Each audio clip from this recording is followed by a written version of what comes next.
Hello and welcome everyone to Just a Conversation. Our today's guests are very special. We have in our panel the world famous choreographer Rujauta Vaidya. We have famous former Bollywood actress and founder of No More Tears, Somy Ali. She received award for her work and fight against domestic violences and injustices against domestic violence victims from Barack Obama. She was awarded by George W. Bush and received award from L'Oreal Women of Worth. And we have world famous, world renowned photographer Dabboo Ratnani. Let's welcome everyone. First advantage I'm going to take of you. How's the lighting? How's the lighting? Amazing. Okay, perfect. It's perfect. Perfect. That's what I wanted to use you for primarily. Is my lighting okay? Oh my God, look who is asking. That's amazing. Yours is always perfect. It's so good to see you. How have you been, man? Good, all well. Yeah, how are you doing? How's Miami? Good. Miami is scary. With this COVID has driven us all insane. Everywhere. It's been crazy. madness. How's it in Bombay now? How are the things? It's a bit better. Work is opened up a bit and people are careful. So that's a good thing. Everyone's wearing masks and, behaving themselves. But it was bad. Last 2-3 months were really bad. Now, apparently this month onwards, it started dipping. The figures are going down. So it's looking a little better. So people are taking all the precautions. They are. Yeah. They're following everything, all the COVID precautions. That's very good. Yeah. That's very good. Yeah. Have you started doing shoots again? Yeah, we did about in the last 4-5 months we did about 10 shoots. Oh, so amazing! it's not bad. Yeah. Amazing. Okay, that's wonderful. Yeah. That's wonderful. So good. That's awesome. Yeah, I noticed, I saw that, Dabboo, you're working on your annual calendar, right? That you launched. Yeah, I just started. Yes. Yeah. So you launched that calendar in January or year end? It'll be more like February, and dates are a little tough to get right now because everyone's not ready to shoot and just trying to work around the timings and all. So we may be a little late this year, but I still wanted to do it because it's not really about the date pad anymore. It's more about the calendar coming out, and it's been a yearly thing, 21 years. So I just want to continue the tradition, basically. Hi, Ruj. All these adjustments we have to learn. Absolutely, yeah. It's a different world altogether.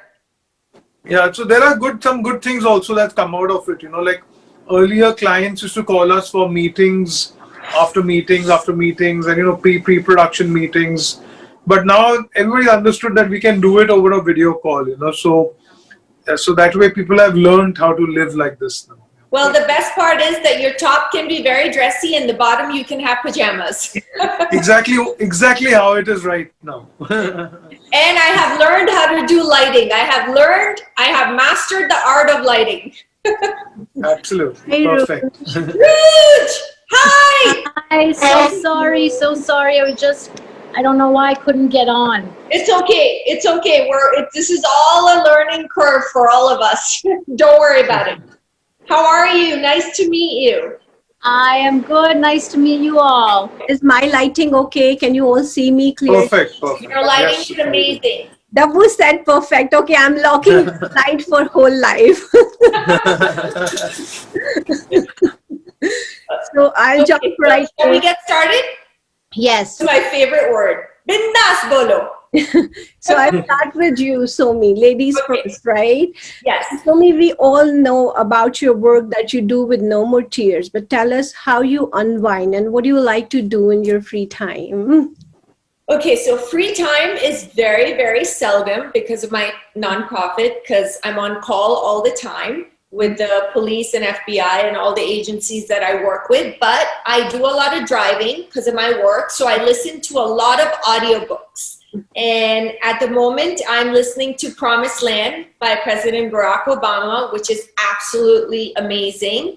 Aside from that, I love watching movies. I love scary movies, but then The problem with watching a scary movie and living by yourself is that the bijli ka bill goes high, very high, because I have to have all the lights on for a month before I get over the scary movie.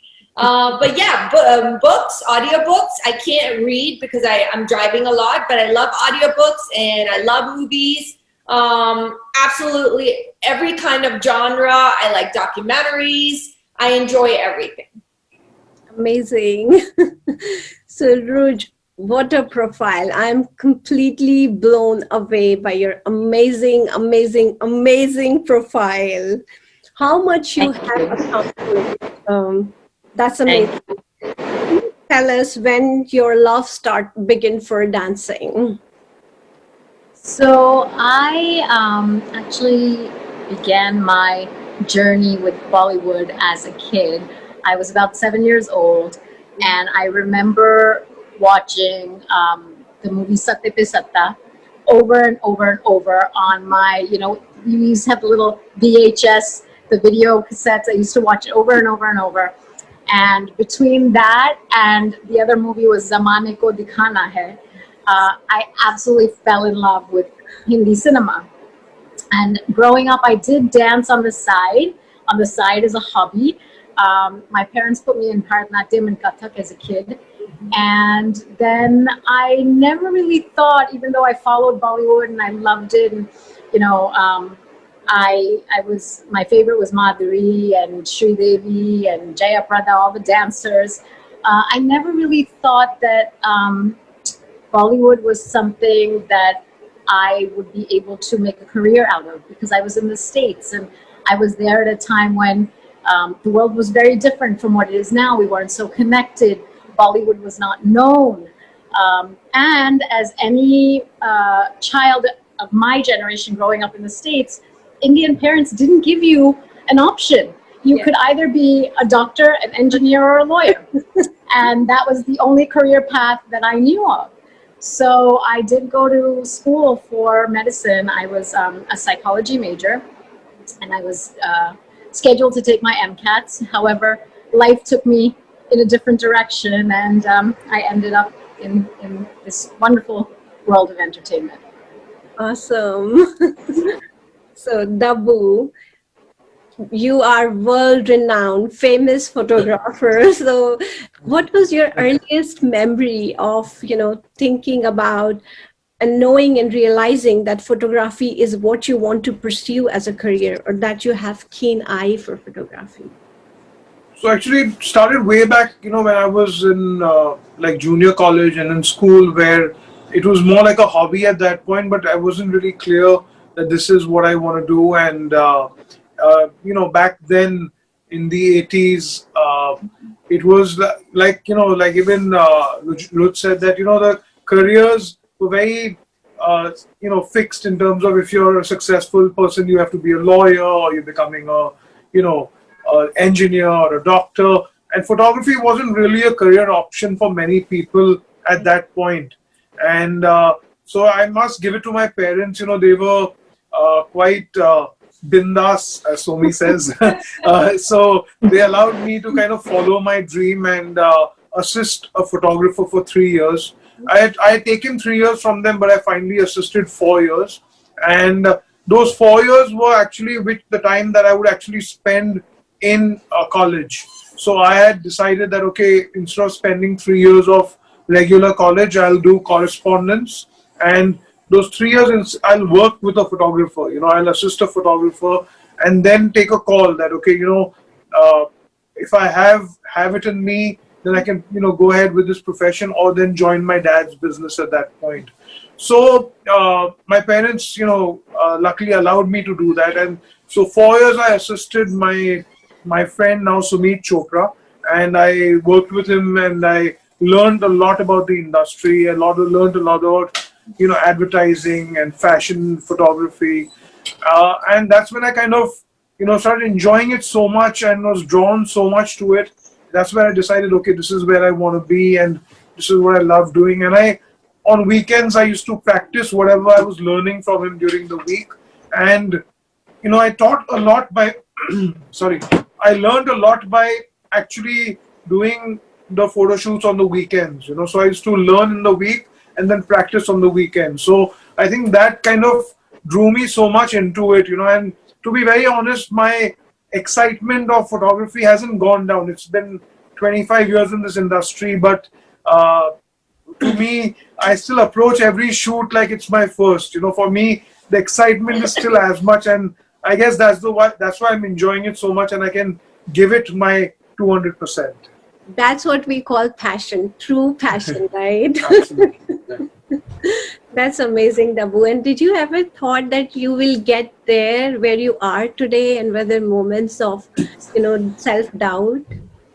Actually, when I entered Sumit's studio, who's my ex-boss, I walked into the studio and I was just finished my 12th standard, so I was young. I used to live in Bandra, which is in the suburbs in Mumbai, and then his studio was in Kulaba, which was like the extreme south of Mumbai. So it was a different world, suddenly for this kid to walk into this studio and see these huge blow-ups and these amazing prints that were put up on the wall, and I looked at these and I got so scared because I never thought that I could achieve this kind of quality, this kind of clarity, these colors, and straight from college doing like fun audiovisual projects for college, and then suddenly walking into this high-end studio with Sumit, who has trained in Brooks, which was in Santa Barbara, in a photography institute, and suddenly seeing these foreign models, these deadly pictures, I got really scared, and I never thought that I would,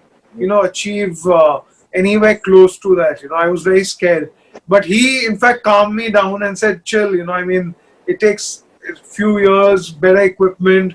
You will get there if you give it your 100%, and he encouraged me to go ahead and take up photography and trained me. I think the training with him for 4 years included photography and a lot about life. I went like a kid, like a boy, and I came out as a man, you can say. 4 years later, I knew so much about not just photography, so much about life, so much about people, meeting people while I was assisting. Some of the makeup people and hairdressers and stylists who I'm still in touch with and I work with, who I had met back then, So it was, I think it was an incredible journey, and those 4 years, I learned so much, and that's what I miss about today's kids. I feel that because of digital photography, people want everything really quick. They don't have the patience to assist somebody for 4 years. People come to work with me and assist me, and they would say, okay, I want to stay with you for 3 years, I want to stay with you. But in 6 months, they think they've learned it all and they want to move out, So that patience is not, and that, that commitment is not there. That's what I miss with the new age assistants that I get. Yeah, and I can say, Dabboo, you were good right from the beginning, because you did Somy's photo shoot, and the other day we were watching and looking at those pictures and going back to the memory. So, Somy, you left Bollywood 20 years back. Are you in touch with some of your friends? Like Dabboo did your photo shoot and you worked in so many Bollywood movies. You were there for 10 years. I was there for actually 9 years. I think I'm in touch with maybe 3 or 4 people because when I came back, I had to start my life from scratch because I had dropped out in 9th grade because I moved to India when I was 16. So when I came back, my ultimate goal was to focus on my education and finish my high school and then get my bachelor's and work on my master's and then go to film school. And ultimate goal, of course, was to start No More Tears and do some work where I can, help women, children, and men that are going through all these injustices and atrocities. So that basically became my focus. And now and then, if I would call, some coworkers from back in Bollywood, I felt like not out of disrespect by any means, but I felt like we just didn't have, I felt like we spoke different languages because my life had become so different. I was working with abused women and children and young girls and boys that were sold in sex trafficking. And then when I try to have a conversation with my actor friends, there was such a disconnect that I didn't know, they were talking about the new designer or the new dress that came out, or, they're on the set, and there was such a huge disconnect, because I think this work with No More Tears humbled me so much, and it taught me that there are people that don't have baby formula for their children, and there are people that are starving in the United States. So I learned a lot. So the disconnect was not out of any disrespect, but the disconnect was with being extremely busy and loving and being very compassionate and passionate about my work as a victim advocate and as a founder of No More Tears. And, it's just the calls since the pandemic have been unprecedented. So we've helped over 190 victims since March, since the pandemic. So coming back to your initial question, I think one or two people maybe, again, no disrespect to anyone, but it was not malicious, or, I don't want to talk to you, I'm like some, big pompous hero. It was not on those terms. It was just that I had a very different life all of a sudden, because I had to catch up on so much education, because I had dropped out of high school in 9th grade. So just a few people that will often WhatsApp me and say, oh my God, Somy, you must watch The Lunchbox. It's a Somy movie. You must watch Pink. It's a Somy movie. So they will, they a few people that know my mindset now, they understand my philosophy of life and what are things that are important to me now than those that were as a teenager. So I've evolved. As a better person, I think I've evolved to do good for the society, and I'm proud of my work. I'm proud of myself, but I'm also very proud of my coworkers that I left behind. I think they're all doing well, and I have the utmost respect for them. Yeah, we all are very proud of you, Somy. You have achieved a lot, and you have come a long way. You have earned L'Oreal Women of Worth Award. You received award from George Bush, and including Barack Obama, which is amazing achievement. So big clap for that. So coming back to Rose, you are Oscar Award winner. This is incredible, and you have worked with lot of superstars, including Priyanka Chopra, and you choreographed a song for I'm trying to recall, what was that movie, Somy? We were talking about Slumdog Millionaire. Yes, Slumdog Millionaire, which is huge deal. And you founded the Institute of Bollywood Dance and Film with the goal of combining two Indian classical, folk, and Bollywood dance done by Western classics. How did that initiative come about? So the initiative actually was basically to be able to have an outlet actually for myself at the time to do what I loved. In the States, again, at the time, there was not such an awareness of Bollywood dance, nor was there a demand. So I had to find an outlet for myself to be able to dance. And it all began with, after I graduated from college, I was working, and I was working in a mental health center as a director, but I loved dance so much, and I said I have to find somewhere where I can dance. So I decided to start teaching classes, and I started teaching children in the community. And my parents at the time were super supportive in that they let me turn their garage into a studio. Wow. So I would work 9 to 5 in the day, and I would come home in the evenings, and I would teach children in the community. And that sort of grew really fast.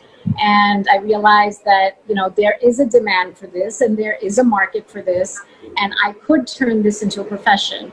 So that's where I actually took up some space in New Jersey, in a place called Edison, New Jersey, which is the hub of Indians in America almost. Yes. And I opened one of the first Bollywood dance schools in New Jersey at the time. Wow. So I had opened the school, and after I'd opened, that's when I came to India, and I trained with Master Ji Saroj Khan. And I kept coming 6 months at a time, 8 months at a time, training with her, going back, teaching. And that slowly just opened up doors for me, which I never expected really.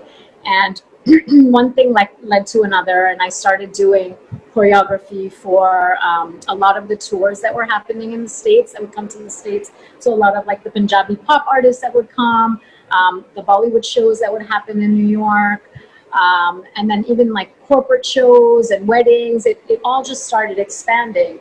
And in 2008, I actually got my first Hollywood film, which was the Disney Cheetah Girls film, which was shot in India. And basically from that, one thing just led to another. And you had mentioned the Oscars. So I didn't receive an Oscar. I worked for the Oscars when A.R. Rahman performed for the Slumdog Millionaire piece I see. for the Oscars. So I choreographed that number for the Oscars. I did not choreograph J-Ho in the actual film. So just to clarify that. But yeah, so that's still huge. That's very, very commendable. Definitely huge. Yeah, it was quite a dream, not even a dream come true, because it was unimaginable for me. I grew up in the US at a time when there was still racism when I was growing up, and I would hide the fact that I used to do Indian dance to my peers because they just wouldn't understand it, and so I was ashamed of it. And so to go from that to bringing Bollywood dance to the platform where the whole world got to see a piece of our culture was just, I mean, that was beyond a dream come true. Wow. So you all are from movies background. What kind of movies do you guys like to watch? Anybody can jump in and answer this question. I like to watch all kind of movie, and I mean, saying that it would be a hardcore Bollywood film and it could be like something which is very intense and completely offbeat. I love to watch movies. I love to listen to different kinds of music. So when I'm doing photo shoots, my music kind of syncs with the theme that I'm shooting with, and I try to play music that my artist who I'm shooting enjoys. So it's a great vibe while the shoot is happening. So movies and music is a big part of my life. I mean all genres in that. Awesome. Somy, do you like watching movies? I love watching movies. I think I mean, that's my best way to unwind with the horrors that I see every day from men, women, and children that are, suffering in an unfathomable, and I will leave the graphic details of what I witness every day. But yeah, movies are my way to unwind. I love watching movies. I like comedies. I still like the silly rom-coms. I love scary movies. And then when I'm really, really feeling nostalgic, in Pakistan, when we grew up, my mom was a huge fan of Amitji, Rajesh Khanna, and Parveen Babi and Zeenat Aman. So in Karachi, those are the movies that we used to watch all the time. So when I'm very, very nostalgic, I'll go back and watch Amar Akbar Anthony or Qurbani or Anand, and then I'm still crying about Kakaji dying. So yeah, so I'm sadly enough still stuck in that era. But the new films I'm kind of not very in touch with. Also, the new films, unfortunately, see, back in the day, I think I said this in another interview, when people kissed, they used to have two flowers connect. Yeah. But now... And shaking. They would always shake a little bit. Yeah, they would always shake a little bit. And, I didn't have to go say, I have to go get water to my mom and dad. But now... how many times am I going to go get water, and how many times am I going to say I'm going to go use the bathroom real quick? So now the new movies I'm totally out of touch with. Again, the mind has evolved. So Unchi building lift teri band hai doesn't cut it for me anymore. I want to watch something with substance, and those referrals come from my very close friend Pravesh Sippy. I don't know if you guys know him. I know Bruce, you know him. Yes. But Pravesh Sippy, I've been in touch with him for years. He's a friend of mine of 25 years now.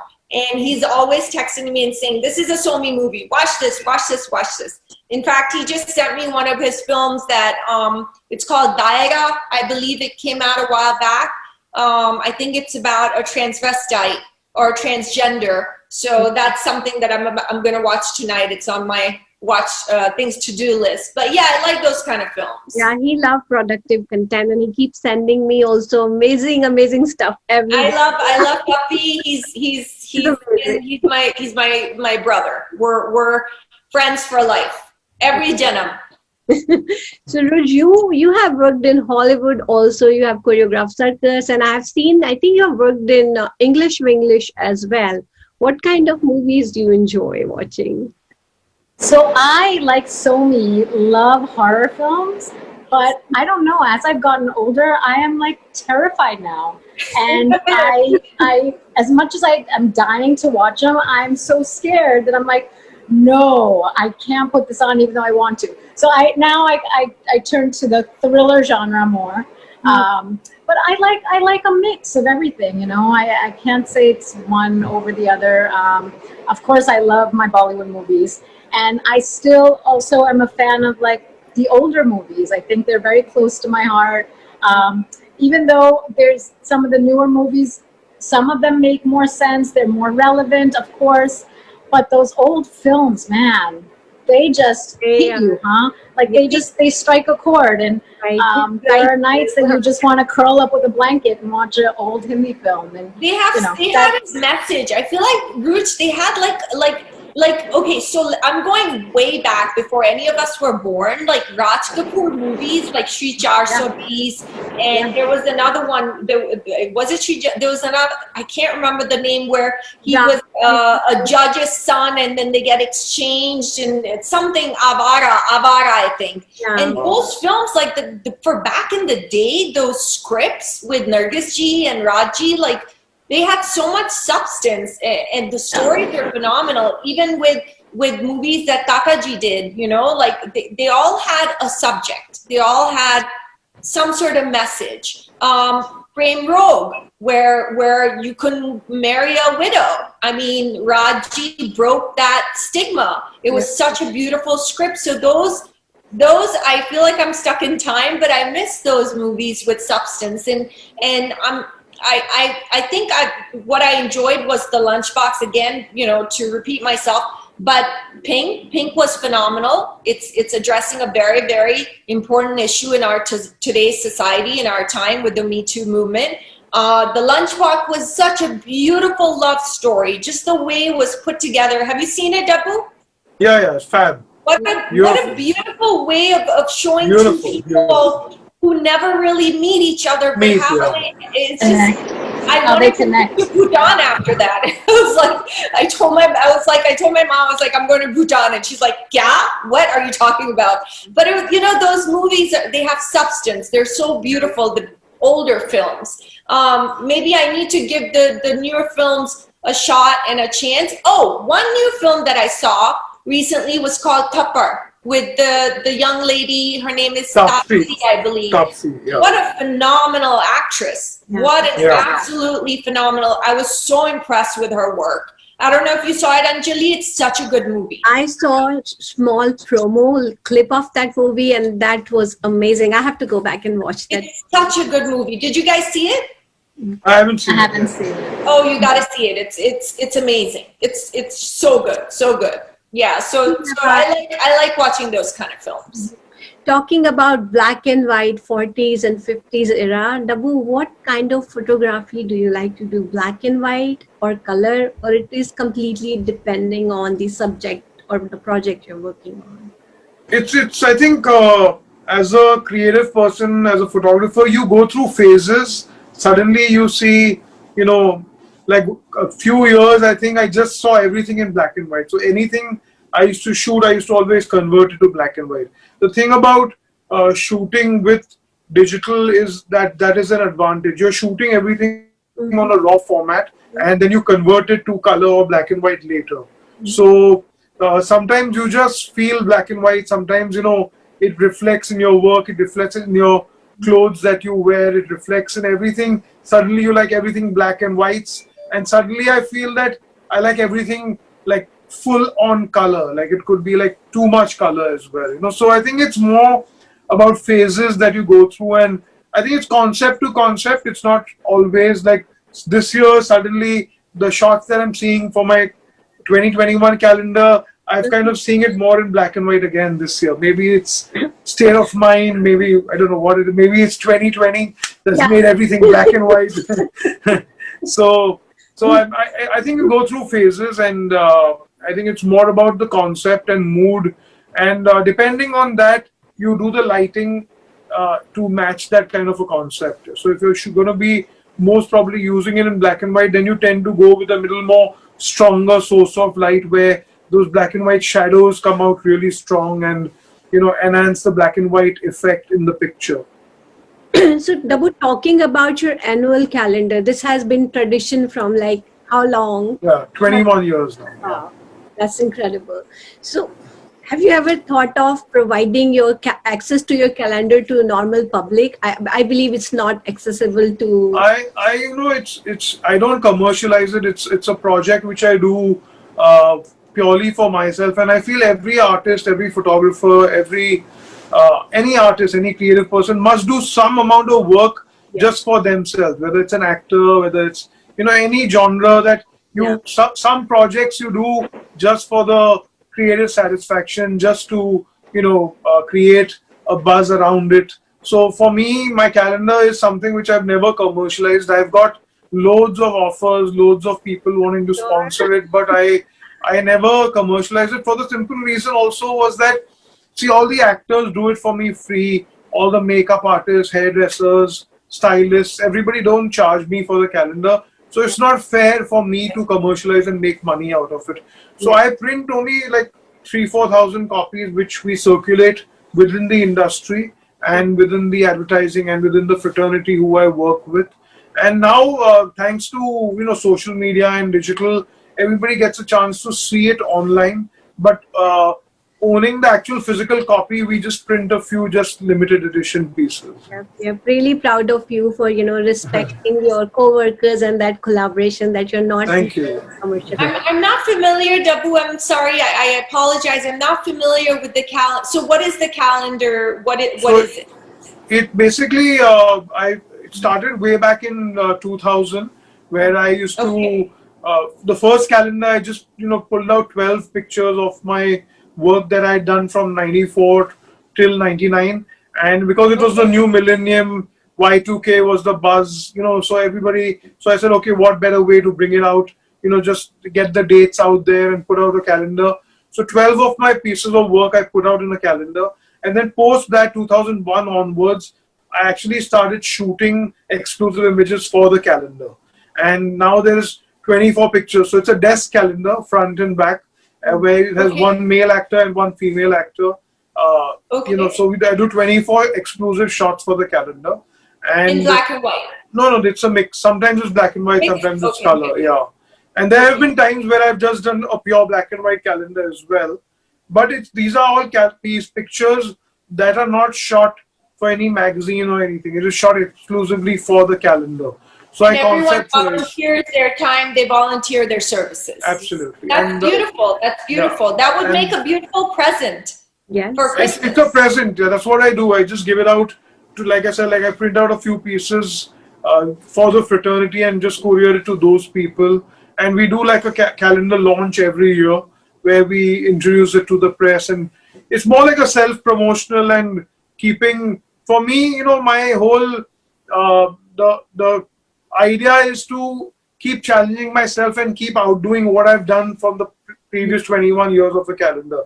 So I've shot with say 500 images till now, and so many actors, so many shoots, so many concepts. What new? So for me, it keeps the fire alive to kind of create something new, keep myself very fired up to produce new work year after year. Yeah. And it's something, it's a fun project. All right, so to keep March open, March is my birthday. I'll send you my photo for March. Okay. I'll come there and shoot one for you. I'm just kidding. Do that. Somy is so beautiful.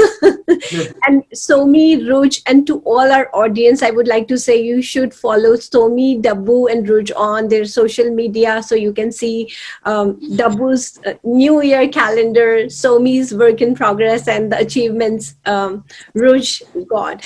So, Ruj, you have practically worked with the biggest stars in Hollywood, and you have worked in Bollywood as well. So, how do you feel difference in two industries in terms of work ethics and professionalism? I think actually when you're looking at that level of celebrity or in the field, I mean, I've gotten, as you said, I really have gotten to work with some of the biggest artists in Hollywood and Bollywood. In Hollywood, it was I worked with Britney Spears and the Black Eyed Peas, both for their tours, and you know, it's the level of professionalism is immense. I mean, everything is like clockwork. They are perfection, and the expectations are high, but the delivery is high too. What you get in return is amazing. Britney Spears was a ton of fun because I grew up sort of seeing her as my pop icon, right? And so working with her was just really, it was very special. It was one of the first big artists that I worked with.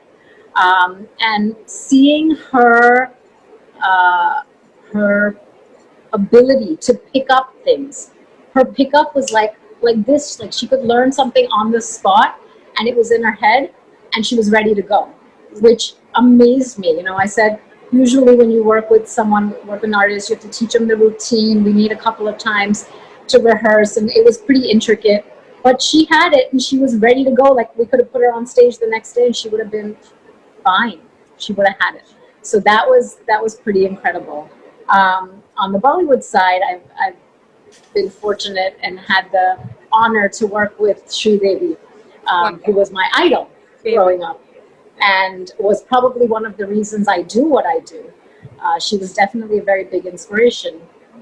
Working with her was absolutely amazing and so humbling because a star of her level, I wasn't sure how she would feel with me being a newcomer coming into the industry. Her song Naurai Maji from English Vinglish was my first Bollywood sort of song that I directed and choreographed for in Bollywood. And she was so welcoming and nurturing to me as a newcomer and so easy to work with. And that was just, it was amazing to me that someone of her level at the time was so embracing to a newcomer. So both worlds are very professional in their own ways, and I think when you get to, like I said, when you get to that level, the expectation is high, and you know, there's everybody's spot on with everything. Awesome. Dabboo, did you ever shoot Sridevi? Did you ever have a chance? A lot. I shot a lot with her. Yeah. I did, My favorite was Rekha. Did you ever shoot Rekha? Yeah, I've shot with her many times. Oh, she's stunning. I love her. Absolutely love her. Absolutely. Worked with all superstars. Is there anyone that you have not worked in Bollywood yet? I don't think so. Most of them I have, except for like maybe the 2-3 newcomers in the last 2-3 years who have come. We haven't got a chance to shoot, but I'm sure it will happen sooner or later. You're always packed and busy, I'm sure. Somy, you have achieved so much in your career. Apart from No More Tears, do you have any career goals for your future plans or your accomplishments? That's a secret between me and Pravesh Sippi. I'm not sharing it yet. But stay tuned. Stay tuned. Okay. Something really awesome is coming up.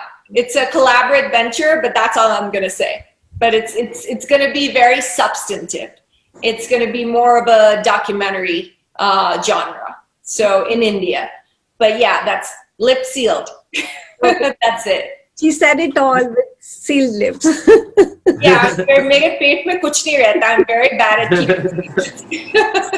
So I have same question for Dabboo and Ruj. Like you both are master in your like Dabboo in photography genre and you're in choreography genre. But other than your passion and career, do you have any certain career goals that you want to accomplish?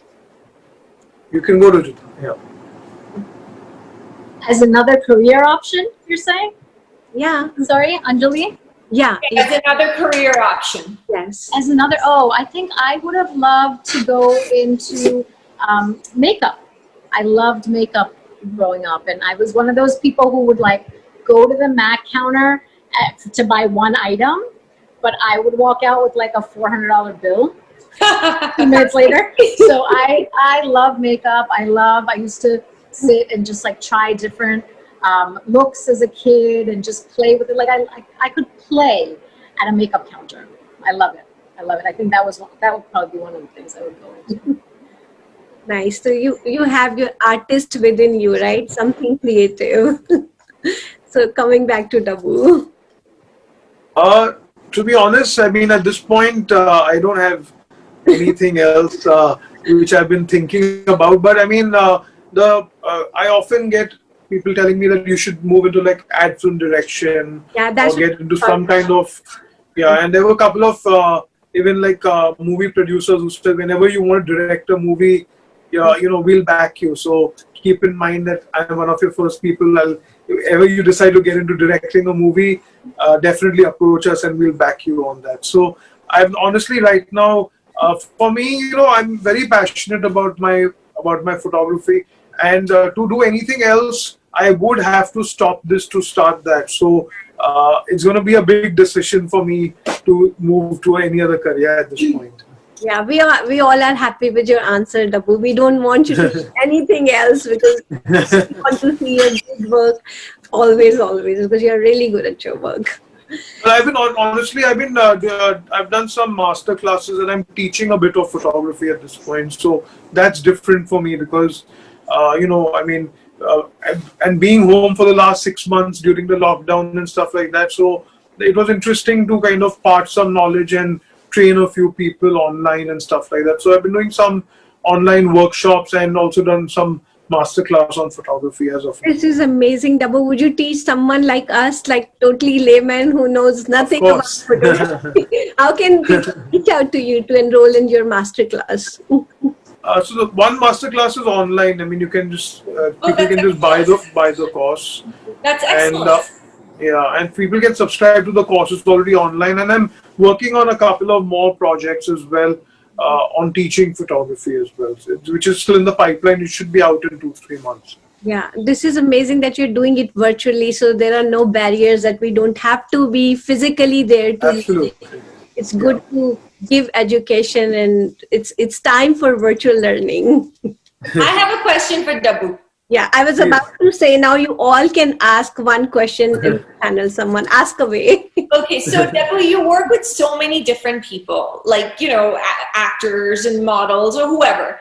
Right. Has there ever been a moment where you feel like, okay, the chemistry with this subject is not matching with my chemistry, like they're not comprehending what my vision is, and they have a different vision? How would you handle a situation? Has that situation arose ever, and how do you handle something like that? It's happened. I mean, not with a big celebrity or anything like that, because I mean, first of all, whenever we plan a photo shoot, we get into discussion, we work out the concepts, the outfits, and everything is streamlined before the shoot. But it had happened, to some newcomers, kind of.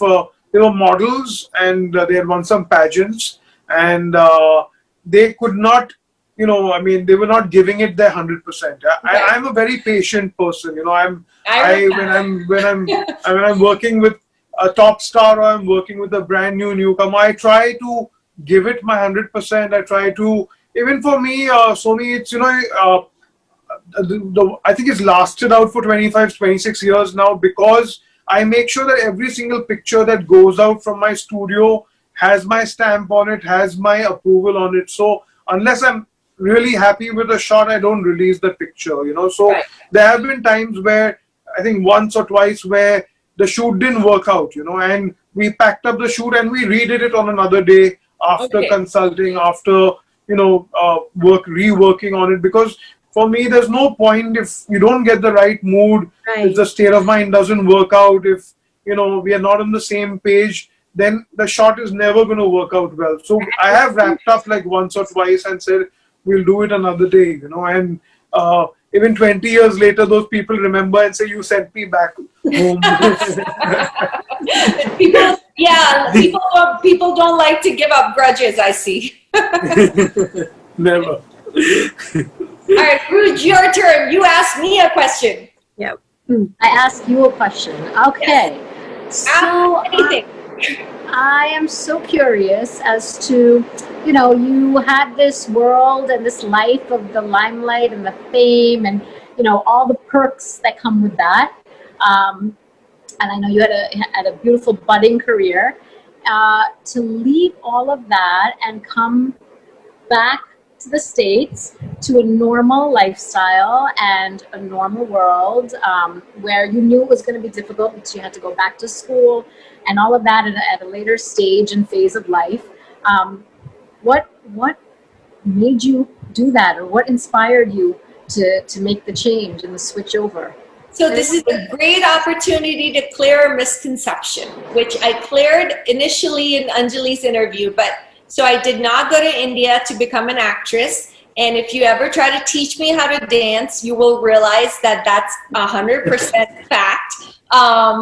Also, I had zero interest in like going to acting school. I had to go to Russian Thanasia. That's where Sunil Shetty and I started. I hated it all. So I watched a movie and I was 16. I had a crush on an actor who was in the movie. And I had a dream that night that I have to go to Bombay and marry this actor. So as crazy as it sounds, of course, now, but at that point in time, I literally woke up looking for a suitcase and I told my mom I have to go to India and I'm in Florida. Keep in mind that I have to marry this actor. And my mom was like, you've lost your freaking brain. Go to your room and don't come out until I tell you. And so I called my dad in Pakistan and I was like, Daddy, you know, we have relatives before the partition in Bombay. Can we please I want to go to India. I don't like staying with mom. I made up this whole story, complete lie, just so dad was like, okay, beta, don't worry. I'm sending you a ticket. Come to Pakistan. Then we'll go to Bombay and meet our relatives and all that stuff. All so I could marry this actor. Strangely enough, I'm staying in Sirak Hotel, which apparently does not exist anymore. So I'm staying in this hotel, Sirak Hotel. I'm sitting in the lobby and Dharamji, his assistant director for some film, they were launching Bobby Deol and for a film called John. And that guy approached me and he said, would you like to be an actress? And my dad was sitting next to me and we were there just to see, I wanted to see Taj Mahal, which I lied to my dad about. And I wanted to meet the relatives. So my dad was like, nahi, pagal ho gayi hai film, nahi. So I called mom. I said, Mommy, please, dad used to be a film producer, director in Pakistan. He's being such a hypocrite. He won't let me join films. Because I was like, oh my God, if I join films, I can totally meet this actor. So strangely enough, I did a shoot with Gautam Rajagaksha, my first photo shoot ever. Rest in peace, Gautam. He was amazing photographer. And Gautam said, well, first you have to go around to ad agencies and give your photos. That's how people start in the film industry. So I went to Far Productions. I don't know if Far Productions still exists. Yeah, it exists, yeah. So when I walked into Far Productions and turned in my photo, it said Somy Ali, Hotel Sirak, room 1707, age 16 on the back of the photo. I will never forget this. The actor was sitting on the couch the first time I walked into the Far Productions. I had not seen him and he saw me and then he called me that day in the hotel and he said, I'm starting a film and I want to know if you would be willing to play a lead opposite me. Now, I was like, this is a prank because someone already found out why I'm here. So someone's playing a joke on me. So I said, if you're that actor, I want you to say a dialogue from that movie and I want to make sure it's your voice. He actually said the dialogue from the movie and I ended up signing a film with him. And that's how I ended up doing 10 films. I still don't know how I ended up doing 10 films. It's just miraculous because I had no interest. But ultimately, the relationship that I did get into, that I went to America for, to India for, didn't work out. And so I had to pack up and I decided to come back to America and start afresh and start my new life and, you know, let bygones be bygones. And, you know, I find this work, I think that we all have chapters in our lives, all of us. From childhood to, you know, adolescence to in our 20s to our 30s and now in my 40s. I think I have finally, for the past 14 years, been doing something that I was put on this planet to do. And I think everything happens for a reason, because had I not broken up with that individual, I would have not started No More Tears. And if there were no More Tears, 30,000 men, women, and children wouldn't have been rescued. So it all ended well. Hats off to you, Somy. Hats off. Amazing. That is really incredible, and you are. I'm sure you're getting a lot of blessings from a lot of people for the amazing work that you're doing. Thank you. Thank you. It's very gratifying. I call it extremely selfish. It makes me feel so good. So it's very gratifying. Thank you so much. Dabboo, do you want to ask question in the panel or including me? Feel free, ask away. So I'll ask Rujauta, in terms of when you're choreographing stuff for, you know, is it competitive for you being an Indian or being from a, you know, like you said, when you started out there was racism, there was, you know, is it challenging for you to survive as a choreographer there? In the U.S., Yeah. the U.S., you're saying? So, you know, I started a very long time ago in Bollywood dance in the US, and started at a time when people really weren't doing it. So now if you look at what's happening in the US, dance has taken off. Bollywood is mainstream now. It's not something that people have to, I used to have to actually sit down and give people explanations of what Bollywood dance was and what the industry was. Now there are Bollywood dance schools, Bollywood dancers in around every nook and corner of the country. Okay. However, I am fairly senior in the industry now, so in terms of competitive, I think, you know, it is it's a little bit more competitive, I think, for the younger generation, because they're all trying to do the same thing. For someone like me, I think, because like I said, I started at a time when people weren't doing this, and the projects were far and few, and I got to work on all the projects that existed at the time, Bollywood in the States. I don't find it so competitive anymore, but more of a time. I feel like it's a time that I can actually create new type of work and a new approach, rather than getting into doing what all the young dancers are doing. Right. You know, creating a new space for myself. Yeah. Okay. Yeah, now the times have changed. Everyone loves Bollywood. All my majority of my friends are American or Hispanic background, you know, and they absolutely love Bollywood. I mean, they relate to Bollywood with, like, Priyanka Chopra she's stunning. She's the first crossover actor. She's achieved so much. She's worked so hard. Kudos to her for all her hard work. She's absolutely gorgeous, and people love her. All my American friends, they're like, oh my gosh, she's so hot. Oh my gosh, she's so pretty. Like, they love her. So I think Bollywood now, the light that it's put under is very glamorous. It's very rich. It's a rich culture. People enjoy the weddings, and you know, it's fun. It's actually so, and Dabboo, also to add, it's also been so well embraced now that and well accepted that it's a time when you can go to any mainstream company and say and pitch a project with Bollywood and actually have it be considered, which was Right. not the case back in the day. Right. You know, I Right. remember Yeah. having to really, fight hard to get the projects I got because people were like, "Oh, this may not sell, this may not work." Now I could pitch something to a Warner Brothers or any big company and actually say, "Hey, they may consider it," and they do consider it. So it's a big achievement for the industry, actually, and the reach that it's now achieved. Nice. Okay. Hollywood has evolved a lot over time.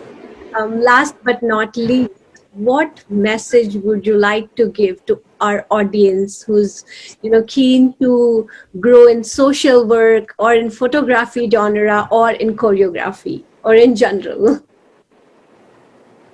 I'll start. Yes, please. What I like to tell, we get a lot of young interns for No More Tears. We don't have any paid staff, so we have no employees. It's all volunteer. I volunteer my time. So 100% of our funding goes directly to the victim services programs in order to empower them. So what I tell our young girls and boys that if I primarily use my example, so I don't want to put anyone else, make them be caught off guard. I try to use my example that if I can overcome, and I grew up in a home of domestic violence in Pakistan. I experienced abuse as a child at the age of 5 to 9 from the house help, sexual abuse. And then I was raped at the age of 14 in America. And of course, the domestic violence I endured in India. I always tell these young girls and boys that there is life after that. I don't know if you fully heal from that kind of abuse. And I'm still in the healing process, and my therapy and my healing is helping other people get out of that situation. That's the best therapy for me. And it makes me feel better about myself. And, every time I rescue a woman or a young girl or a young boy, I feel like it's my mother or my younger brother who was abused as well, and myself as a child. So I always say that if I can do it and I can get out of it, then anyone can do it. And don't look at the negative side of life. Focus on the positive. We made it. We're survivors.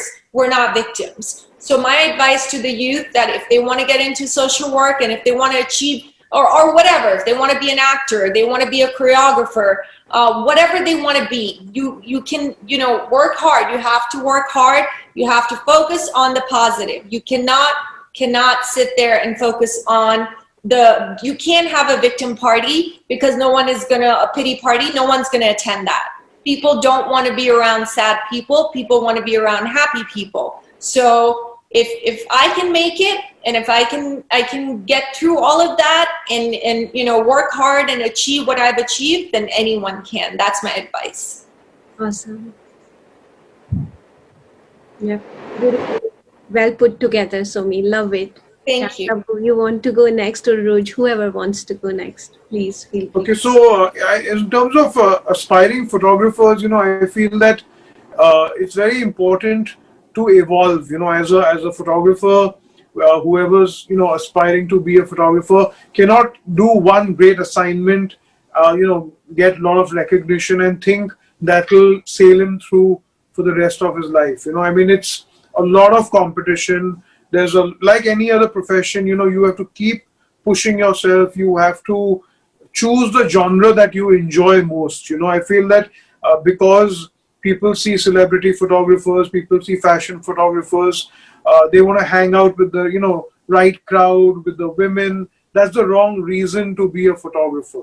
You have to remember that that every assignment that you do has to be better than what you've done before. Only then you can sustain in this industry. So you have to give it a lot. You have to keep evolving, whether it's equipment, whether it's trends of photography, whether it's fashion. You have to keep in touch with everything and keep pushing yourself. You can't expect that you sit at home and work will land up to you. It doesn't work like that. Even after so many years, like I said, you have to still put your best work out there, push yourself, work on your social media, work on, networking. That's the way it works in any industry. You don't expect that things will come to you automatically. So, I mean, although you may create a buzz, you may create a name, but to keep it up there and to keep pushing yourself is very, very important.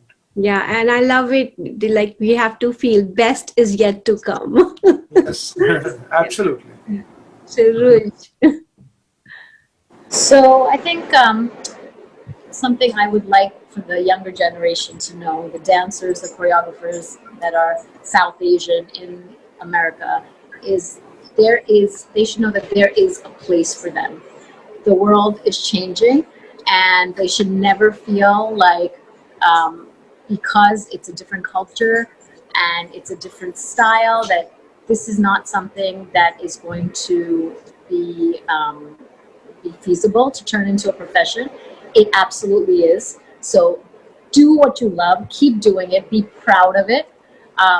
Don't hold back, because it's a different time and age. The other thing I would like for the new generation to know is that it's important for them to really create a space for themselves. Don't do something just because 5 other dancers are doing it. Don't follow the herd. Be yourself, be unique, and create a niche and a space for yourself. That is what's going to get you to the top. Love it. Love it.